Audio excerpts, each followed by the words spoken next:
ನಮಸ್ಕಾರ ಸರ್. ವೀಕ್ಷಕರಿಗೂ ನಮಸ್ಕಾರಗಳು. Shri ಜೀವನಾಮೃತ charitable trust, Basava ಆಸ್ಪತ್ರೆ, ಹೋಮಿಯೋ ಮತ್ತು ಸನಾತನ ಆಯುರ್ವೇದದ ಚಿಕಿತ್ಸಾಲಯಕ್ಕೆ ನಾನು ಇಲ್ಲಿ ಬಂದಿದ್ದೇನೆ. ನಮ್ಮ ಜೊತೆ ಸರ್ ಕೂಡ ಇದ್ದಿದ್ದಾರೆ. ಗಜಕರ್ಣ ಎಲ್ಲರಲ್ಲೂ ಸಾಮಾನ್ಯವಾಗಿ ಕಾಣುವ ಒಂದು ಚರ್ಮ ರೋಗ. ಅದು ಏತಕ್ಕೆ ಬರುತ್ತೆ, ಅದರ ಚಿಕಿತ್ಸೆ ಏನು ಅಂತ ನಾನು ನಮ್ಮ ಸರ್ ಹತ್ರ ಕೇಳೋಕ್ಕೆ ನಾನು ಇಷ್ಟಪಡ್ತೀನಿ. ನಮ್ಮ ಜೊತೆ ಸರ್ ಕೂಡ ಇದ್ದಾರೆ. ಅವರಿಗೆ ನಾನು ಈ ಗಜಕರ್ಣ ಬಗ್ಗೆ ಒಂದೆರಡು ಮಾತಾಡುತ್ತೇನೆ. ನಾವು ವೀಕ್ಷಕರೇ ಗಮನವಿಟ್ಟು ಕೇಳಿ.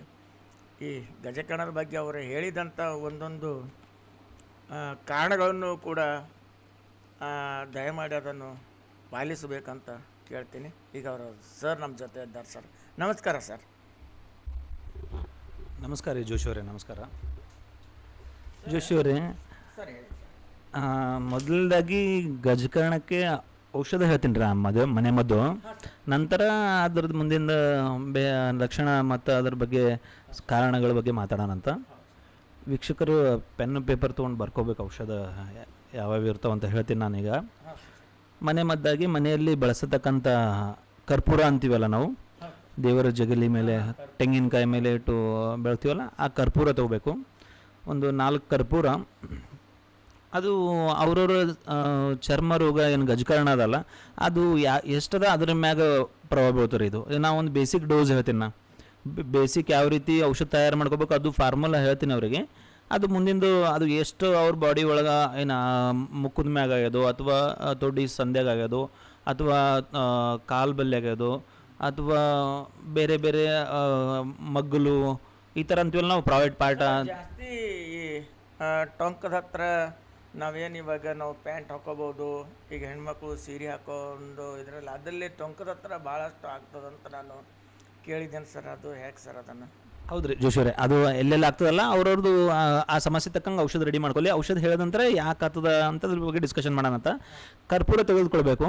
ಅದು ಸಮ ಪ್ರಮಾಣದಲ್ಲಿ ತುಳಸಿ ಎಲೆನೂ ತೆಗೆದುಕೋಬೇಕು ರೀ. ಅದ್ರ ಜೊತೆ ಲಿಂಬೆ ರಸನೂ ಬೆರೆಸ್ಕೋಬೇಕು. ಕರ್ಪೂರ, ತುಳಸಿ ಎಲೆ, ಲಿಂಬೆ ರಸ ಮತ್ತು ಔಡಲ್ ಎಣ್ಣೆ, ಕ್ರೆಸ್ಟಲ್ ಆಯಿಲ್ ಅಂತೀವಲ್ಲ ನಾವು, ಔಡಲ್ ಎಣ್ಣೆ, ಇವು 4 ಸಮ ಪ್ರಮಾಣ ಕಲಸಿ ಅರಿಬೇಕು ರೀ. ಅದ್ರದ್ದು ಯಾವ ಜಾಗಕ್ಕೆ ಆಗಿರ್ತದ ಗಜಕರ್ಣ ಆ ಜಾಗಕ್ಕೆ ಹಚ್ಕೊಂಡು, ಆ ಬಟ್ಟೆ ಇರಬಾರ್ದು. ಹಚ್ಕೊಂಡಾಗ ಬಟ್ಟೆ ಇರಬಾರ್ದು. ಆದಷ್ಟು ಫ್ಯಾನಿನ ಗಾಳಿ ಇರ್ಬೋದು, ಅಥವಾ ನೀವು ಫ್ಯಾನ್ ಇಲ್ಲಾರ್ದೇ ಇರ್ಬೋದು. ಕಲಿಸ್ಕೊಂಡು ನಂತರ ಅದರಲ್ಲಿ ಏನಾದರೂ ಒಂದು ಲಿಕ್ವಿಡ್ ಟೈಪ್ ಮಾಡಬೇಕು, ಏನು ಪೌಡರ್ ಟೈಪ್ ಮಾಡ್ಬೇಕು ಸರ್? ಅದನ್ನು ಯಾವ ರೀತಿ? ಅದು ಆಲ್ರೆಡಿ ಲಿಕ್ವಿಡೇ ಆಗ್ತದೆ ರೀ ಜೋಶಿ ಅವರೇ. ಈಗ ಯಾಕಂದರೆ ಲಿಂಬೆ ರಸ ಮತ್ತು ಔಡಲ್ ಎಣ್ಣೆ ಹಾಕಿದಾಗ ಇದು ಆಲ್ರೆಡಿ ಲಿಕ್ವಿಡ್ ಬೇಸೇ ಆಗ್ತದೆ. ನೀರೇನು ಬೆರೆಸೋದಿಲ್ಲ ಸರ್ ಅದರಲ್ಲಿ? ಇಲ್ಲ, ಬರೀ ಇವು 4 ಅಷ್ಟೇ. ಕರ್ಪೂರ, ತುಳಸಿ ಎಲೆ, ಲಿಂಬೆ ರಸ ಮತ್ತು ಔಡಲ್ ಎಣ್ಣೆ, ಇವು 4 ಸಮ ಪ್ರಮಾಣದಲ್ಲಿ ಅರಿದುಕೊಂಡ್ಬಿಟ್ಟು ಎಲ್ಲಾಗದ ಅಲ್ಲಿ ಹಚ್ಕೋಬೇಕು ರೀ. ಸರ್ ಎಷ್ಟು ಸಲ ಹಚ್ಬೇಕು ಸರ್ ಅದನ್ನು? ಸರ್ ದಿನಕ್ಕೆ 2 ರಿಂದ 3 ಸರ್ತಿ ಹಚ್ಬೋದು ರೀ. ಸರ್ ಇದು ಯಾವ ಸೀಸನದಲ್ಲಿ ಹೆಚ್ಚಿಗೆ ಕಾಣಿಸುತ್ತೆ ಸರ್ ಇದನ್ನು? ಇದು ನೋಡ್ರಿ, ಬೇಸಿಗೆ ಸಮಯದಲ್ಲಿ ಜಾಸ್ತಿ ಕಾಣೋ ಚಾನ್ಸ್ ಇರ್ತದೆ ರೀ. ಆ ಟೈಮಿಗೆ ಏನದಲ್ಲ, ನೀರು ಬಿಡ್ತದೆ ಮೈಗೆ, ಬೆವರಿಸ್ತೀವಲ್ಲ ಆ ಟೈಮಿಗೆ ಆಗೋ ಚಾನ್ಸ್ ಇರ್ತದೆ. ಮತ್ತು ಆಮೇಲೆ ಹುಣ್ಣಿ ಸನಿ ಬಂದಾಗ, ಹುಣ್ಣಿ ಎದುರು ಏನು ಬರ್ತದಲ್ಲ ರೀ, ಇದು ಭಾಳ ಜನಕ್ಕೆ ಆದವ್ರಿಗೆ ಅನುಭವ ಇರ್ತದೆ. ಹುಣ್ಣಿ ಎದುರು ಬಂದಾಗ ತಂಪಿಗೆ ಜಾಸ್ತಿ ಆಗ್ತದೆ ರೀ. ಜಾಸ್ತಿ ಜನರಿಗೆ ಗಜಕರ್ಣ ಆದವ್ರಿಗೆ ಡಿಸ್ಕಷನ್ ಮಾಡ್ರಿ ತಿಳಿಯಂಥ ಮ್ಯಾಟ್ರ್ ಏನಂದರೆ, ಸರ್ ರಾತ್ರಿ ಜಾಸ್ತಿ ತಿಂಡಿ ಕೊಡ್ತದೆ, ಹಗಲತ್ತಿರಲ್ಲ ತುರಿಕೆ ಅಂತ ಹೇಳ್ತಾರೆ. ಯಾಕಂದರೆ ತಂಪು ಯಾವ ಟೈಮಿಗೆ ಇರ್ತದೆ ಆ ಟೈಮಿಗೆ ಅದು ಬ್ಯಾಕ್ಟೀರಿಯಾ ಆ್ಯಕ್ಟಿವ್ ಆಗ್ತಾವೆ ರೀ. ಫಂಗಲ್ ಬ್ಯಾಕ್ಟೀರಿಯಾಸ್ ಆ ಟೈಮಿಗೆ ಆ್ಯಕ್ಟಿವ್ ಆಗ್ತಾವೆ. ಅವು ಆ್ಯಕ್ಟಿವ್ ಆದವು ಅಂದರೆ ಅವು ಡೆಫಿನೆಟ್ಲಿ ಅವು ಕಟ್ ಮಾಡೋಕೆ ಚಾಲೂ ಮಾಡ್ತಾವೆ. ರೌಂಡಾಗಿ ಅದು ಸ್ಕಿನ್ ತಿನ್ಕೊಂತ ಹೋಗ್ಬಿಡ್ತದೆ. ಈಗ ಸ್ಕಿನ್ ತುಂಬ ಹಿಂಗೆ ಚಂದ್ರ ಇದು ನಾವು ಸೂರ್ಯನ ಟೈಪ್ ರೌಂಡ್ ಹಾಕೊಂತ ಹೋಗ್ಬರ್ತದೆ ರೀ. ಸುತ್ತ ಗುಳ್ಳೆಗಳು ಬಂದು ತಿಂಡಿ ಕೊಡ್ಲಿಕ್ಕೆ ರೌಂಡ್ ಹಾಕೋತದೆ. ಅದಕ್ಕೆ ರಿಂಗ್ ವರ್ಮು ಅಂತೀವಿ ನಾವು. ರಿಂಗ್ ವರ್ಮು, ಗಜಕರ್ಣ, ಫಂಗಲ್ ಇನ್ಫೆಕ್ಷನ್ ಈ ರೀತಿ ಅದಕ್ಕೆ ಕರೀತತ್ತು ಸರ್. ಇದು ಅವರು ಹಾಕ್ಕೊಳ್ಳುವಂಥ ಬಟ್ಟೆ ಮೇಲೂ ಕೂಡ ನಾವು ಇರ್ಬೋದು ಸರ್. ಬಟ್ಟೆ ಏನಂದರೆ ನಾವು ಒದ್ದೆ ಬಟ್ಟೆ ಹಾಕೋತಾರೆ ಸರ್.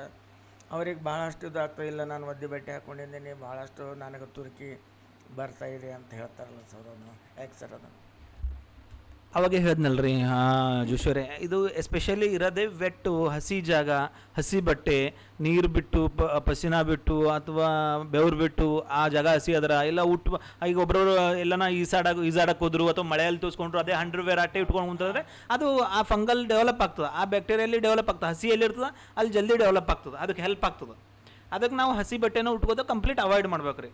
ಅಂದ್ರೆ ಬಟ್ಟೆ ಕೂಡ ನಾವು ಫ್ರೆಶ್ ಆಗಿ ಹಾಕೋಬೇಕು ಸರ್ ಅದನ್ನು. ಕಂಪಲ್ಸರಿ ಬಟ್ಟೆಯನ್ನು ಗಜಕರ್ಣ ಅವನ ಬಟ್ಟೆ ವಿಚಾರನಾಗ 2 ರೀತಿ ಬರ್ತಾವ್ರಿ.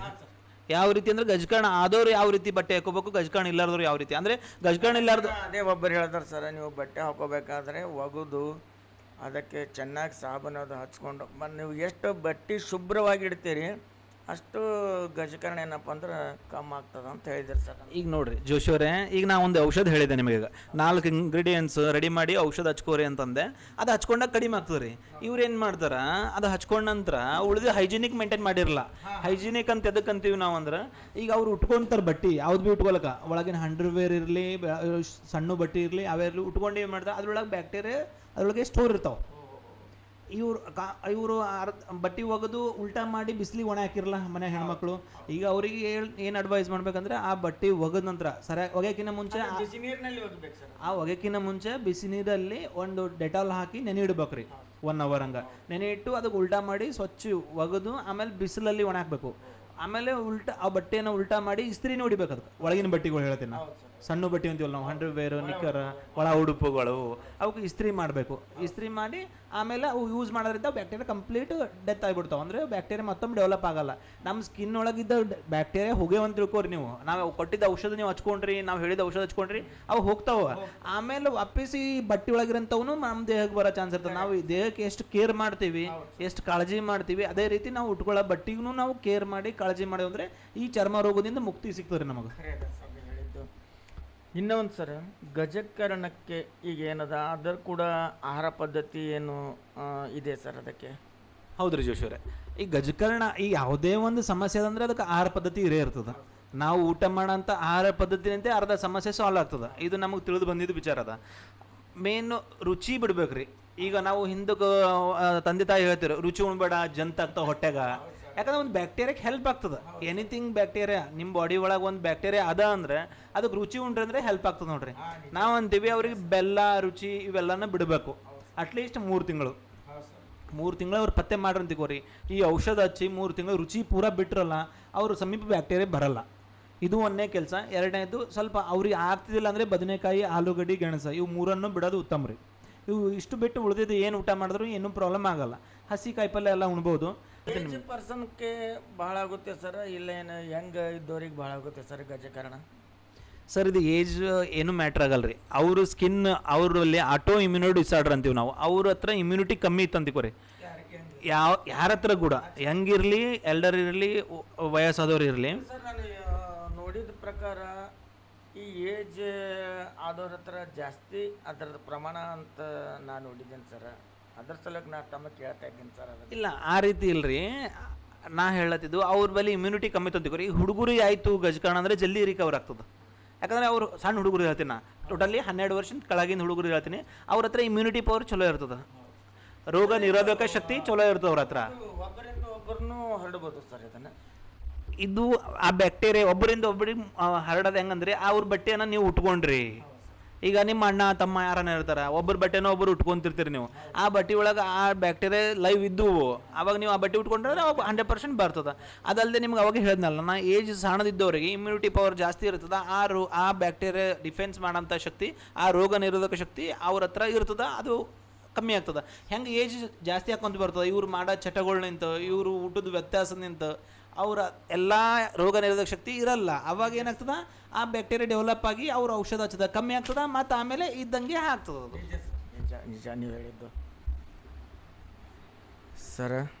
ವೀಕ್ಷಕರಿಗೆ ತಾವು ಇಲ್ಲಿವರೆಗೂ ಅವರಿಗೆ ಈ ಗಜಕರ್ಣ ಯಾವ ರೀತಿ ಹೋಗಲಾಡಿಸ್ಬೇಕು, ಆಹಾರ ಪದ್ಧತಿ ಏನು, ಅದರ ಲಕ್ಷಣಗಳೇನು, ನೀವು ಹಾಕ್ಕೊಳ್ಳುವಂಥ ಉಡುಪುಗಳು ಎಂಥವು ಇರಬೇಕು, ಇದು ಎಲ್ಲನೂ ನಮಗೆ ನಮ್ಮ ಸರ್ ತಿಳಿಸ್ಕೊಟ್ಟಿದ್ದಾರೆ.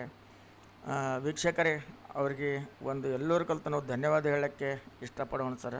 ನಮ್ಮ ನಂಬರ್ ಬಂದು 8296 ಹಾಂ ಸರ್. 52 ಹಾಂ ಸರ್. 5555. ಹಾಗೆ ಅಡ್ರೆಸ್ ಬಂದುಬಿಟ್ಟು ಶರಣಬಸವೇಶ್ವರ ಟೆಂಪಲ್ ಹತ್ರ ಗೋ ಹೋಟೆಲ್, ಸುಭಾಷ್ ಚೌಕ್, ಬ್ರಹ್ಮಪುರ್, ಕಲಬುರ್ಗಿ, ಬಸವ ಆಸ್ಪತ್ರೆ ಅಂತ.